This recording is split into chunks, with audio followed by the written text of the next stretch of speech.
Hi, I'm Michelle Noyes, Head of Americas for AIMA. I'm delighted to be here today with Allison Nolan, founder of Athena International Management Limited, and Yolanda Banks McCoy, Director of Highwater.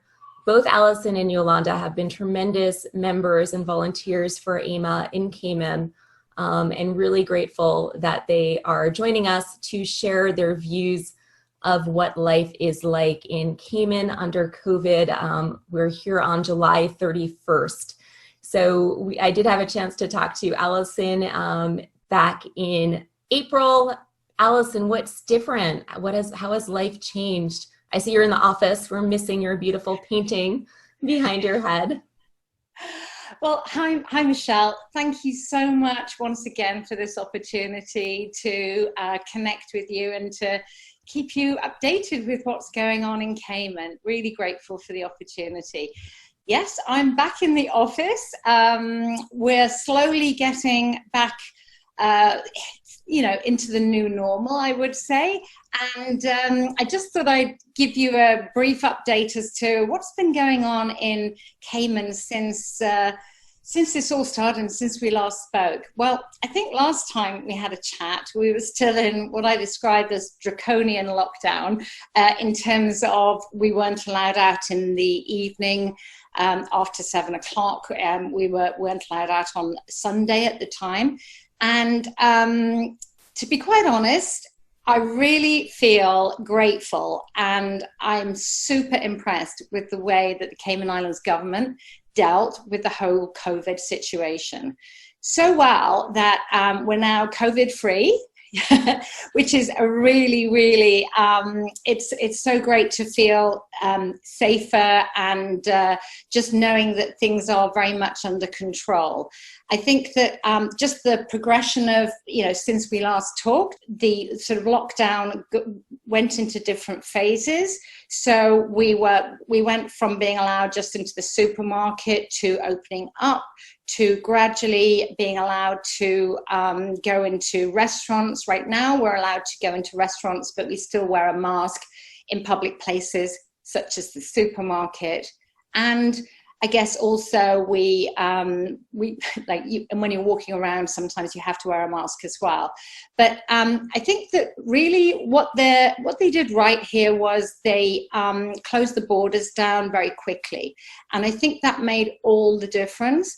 And coupled with the fact that they were able to get some testing very early on, and a remarkable number of testing. So based on the small population, we're now around about 30,000 tests having been carried out, which for a jurisdiction with just over 60,000 population is extraordinary. And we had 203 positives throughout the entire time.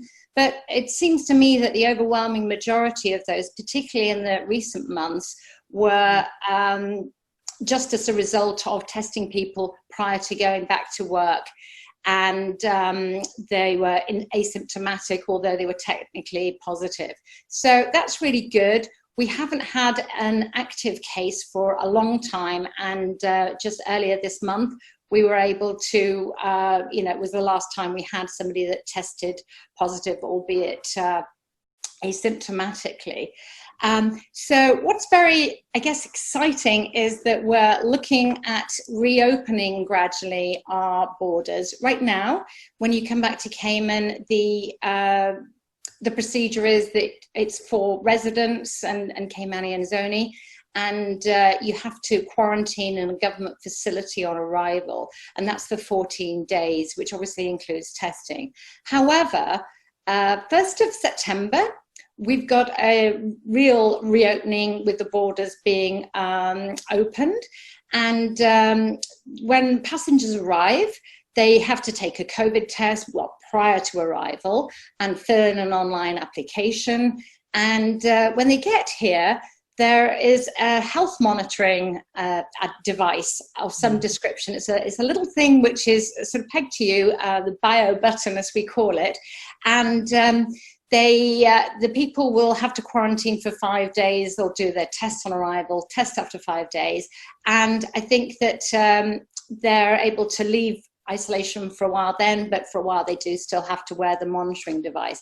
And I think that this is lessons learned from other jurisdictions which opened up too soon or dropped the curfew restrictions too soon, as we've seen in certain areas, because I think compared to other islands, for example, where they opened up too soon, then they had a rush of COVID back. So I think this is a really smart and proactive way for the government to get tourism back to the island. And I think particularly we're seeing an influx of high net worth and ultra high net worth individuals who are wanting to come to Cayman and have been so impressed about the way that we've dealt with it that they kind of want to make it their home, or at least for the time being, to sit out the rest of the global pandemic.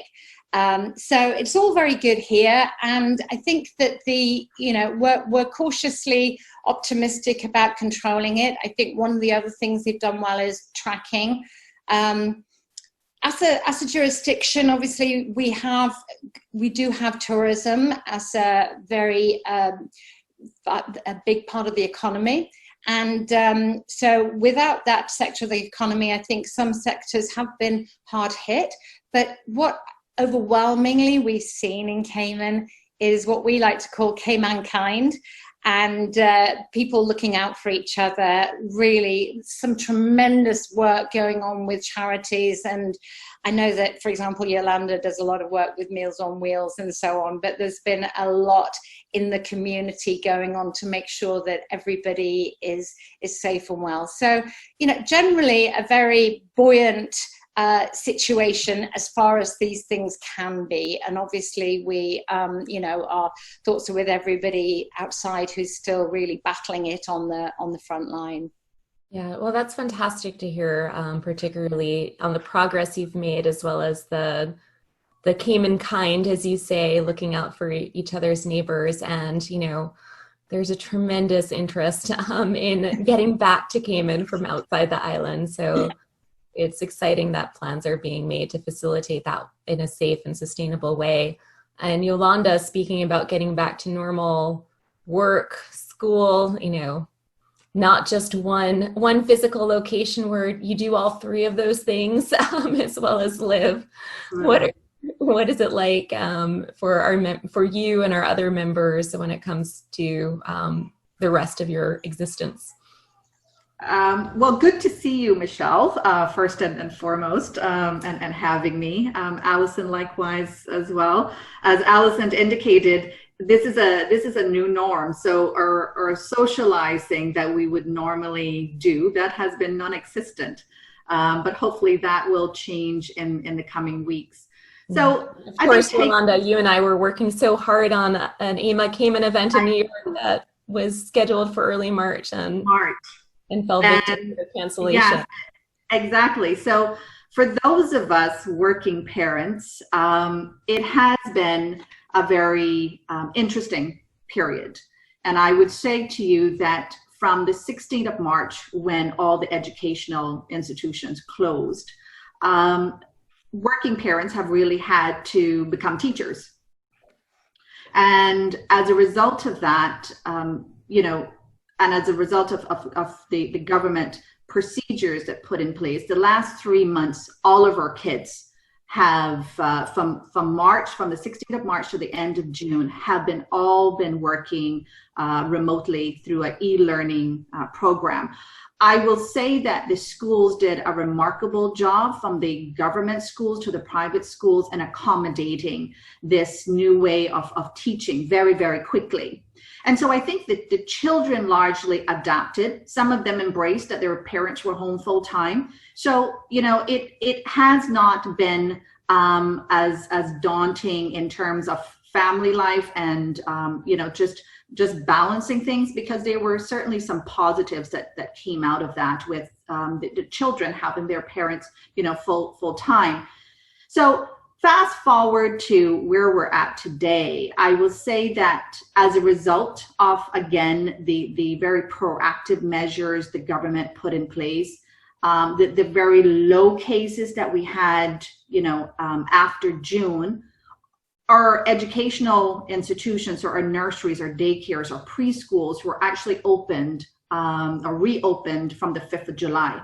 So that helped a lot of parents who had to go back into the workforce to actually have a place to deal with childcare. Because again, from really the 16th of March, everyone has been working from home and had to deal with e-learning and education. So as Allison indicated, 1st of September is going to be a very big month for Cayman. Not only are we opening our borders, but we're going to attempt to reopen our schools.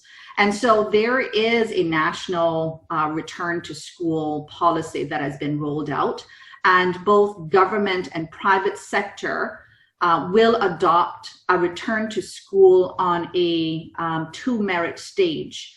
Or two stages. The first stage, you will have kids that are in nursery, reception year 1 and 2 of the primary site, year 1, 2, and 6 of the primary site, go back. For the high schools, you will have year 7, 10, 11, and 12.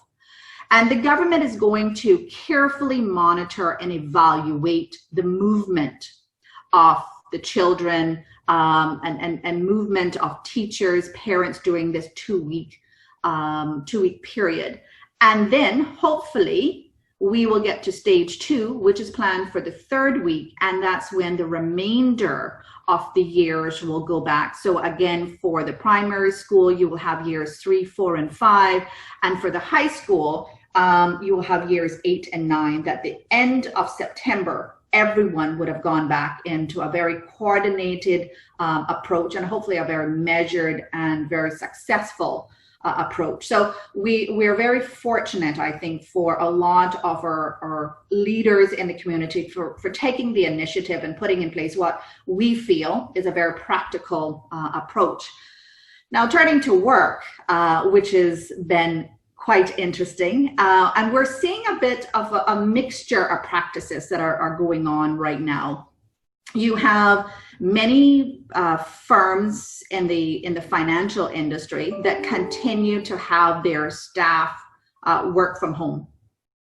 And then you have some other firms who are doing a soft return, and staff and employees are going back in on a rotational basis. And then you have some firms that have told staff on a voluntary basis from September through December, if they're comfortable, if they have childcare, and they're able to return to the office, they can do so. So I think you will continue to see a slow traction of people go back to the office once the country and the schools reopen in September. But again, you know, this is a very delicate period for Cayman. The government, I think, has been very smart, very practical. But as we open our borders, we're also very conscious that we could potentially re-exposing ourselves to COVID-19. So while we'll continue to remain practical with some of the measures, I think this is something that will continue to play out over the next weeks and months ahead. Surely. And it's also, speaking of work, been a particularly busy time for all of you in Cayman, particularly with the new private funds law and the mutual funds laws, changes and filings coming. Can you give our members an update on that? Absolutely. So I think it's important to take a step back. When we think about the private funds law and the mutual funds amendment law, so removing that section 4 as we all knew, those exempted funds, those funds that had less than 15 investors, what was really the catalyst? Because Cayman has prided itself to be being the leading domiciliation of choice for hedge fund and alternative structures. But you will recall that as part of the review and concerns expressed by the EU Code of Conduct in its May 2019 report of the Cayman Islands fund industry, and talks between the Cayman Islands government, the EU, and the OECD, there was a recognition that there could be further enhancements, transparency, AML enhancements to the funds industry. So today, as a result of those ongoing discussions, we now have the private funds law and the mutual funds amendment law. And I would just say that there have been a lot of effort, a lot of time that has been exercised in these two pieces of legislation, particularly the funds law, not only domestically consultation, but international consultation. And Cayman Islands funds industry, as we know, has been built on decades of a tripartite relationship between government, CIMA, and the private sector. It is a legitimate place for business. It has sound, robust legal and regulatory framework.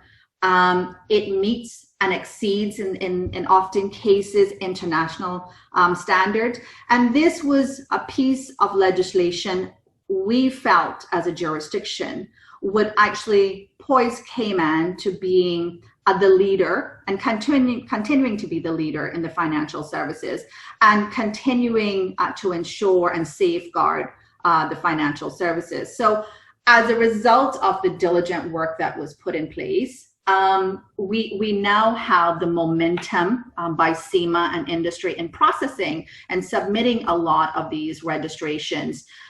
CIMA staff and Allison can go into quite a bit of detail around the dialogue that they're having with CIMA, but CIMA staff are working tirelessly to expedite a lot of these applications that are now going through the process. They have confirmed all their applications that were pending during June have now been completed.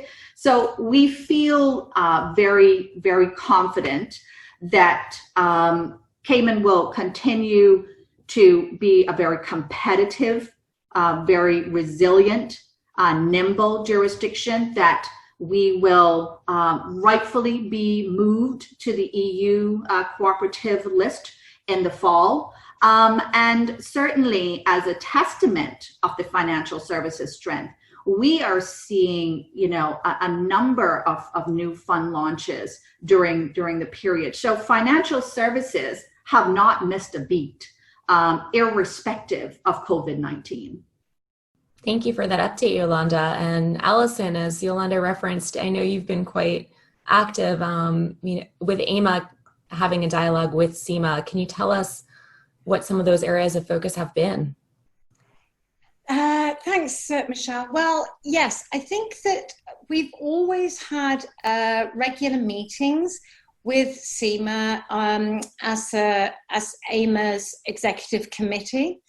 And those give us the opportunity for us to discuss and raise issues that we are seeing or that our clients are seeing, or just raising areas where there might be some clarification needed.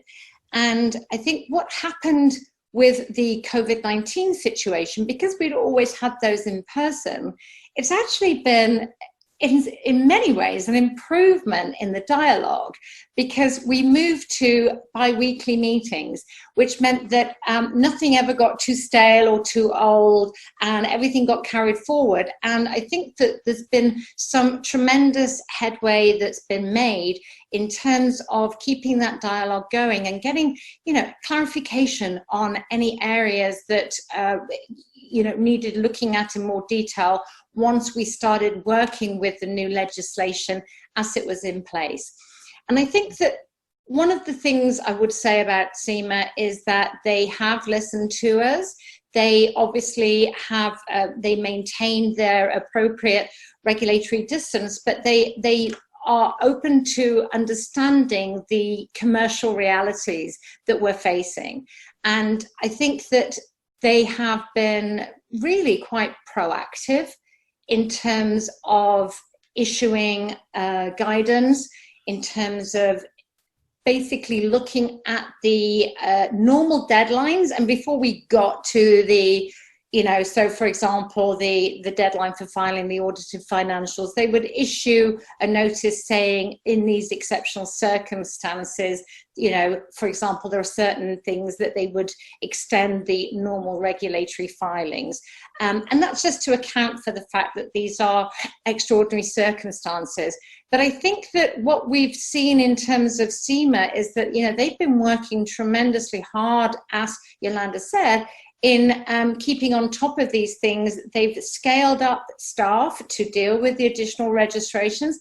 And I think that, obviously it's been a very frenetic time in Cayman, but part of that is, as Yolanda said, we've had some good new fund launches as well. So I think, relatively speaking, it's been a challenging time, but I think dialogue has never been better, and we're actually going to, look at what we do going forward as people do get back into the office, in terms of maintaining the quality of the dialogue, I think is the main thing, as opposed to the frequencies. The other ways that Cayman has really been doing well in enhancing its regulatory framework is there's been new rules and guidance notes are always being enhanced in terms of the anti-money laundering legislation that we have. We've seen changes with that. And there's also been a focus on cybersecurity and data protection. And in fact, CIMA has come out with releases on those particular topics, which are very pertinent, because I think that it's applicable wherever you are.